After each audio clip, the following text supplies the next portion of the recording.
ایک شخص حضرت ابراہیم بن ادہم رحمتullah علیہ سے بحث کر رہا تھا کہ برکت نام کی کوئی چیز نہیں ہوتی۔ آپ رحمتullah علیہ نے فرمایا، تم نے کتیا اور بکری دیکھی ہے؟ وہ شخص بولا، ہاں۔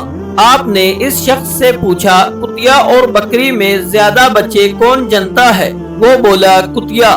آپ نے فرمایا، تمہیں بکریاں زیادہ نظر آتی ہیں یا کتے؟ وہ بولا، بکریاں۔ حضرت ابراہیم بن ادہم رحمتullah علیہ فرماتے ہیں، حالانکہ بکریاں ذبح ہوتی ہیں مگر پھر بھی کم نہیں ہوتی، تو کیا یہ برکت نہیں ہے؟ اسی کا نام برکت ہے۔ پھر وہ شخص بولا، ایسا کیوں ہے کہ بکریوں میں برکت ہے اور کتوں میں نہیں؟ آپ رحمتullah علیہ فرماتے ہیں، بکریاں رات ہوتے ہی فوراً سو جاتی ہیں اور فجر سے پہلے اٹھ جاتی ہیں، اور یہی نزول رحمت کا وقت ہوتا ہے، لہٰذا ان میں برکت حاصل ہوتی ہے۔ اور کتے رات بھر بھونکتے ہیں پھر فجر کے قریب سو جاتے ہیں، لہٰذا وہ رحمت و برکت سے محروم ہوتے ہیں۔ بس یہ غور و فکر کا مقام ہے۔ آج ہمارا یہی حال ہے، ہم اپنی راتوں کو فضولیات میں گزارتے ہیں اور وقت نزول رحمت سو جاتے ہیں۔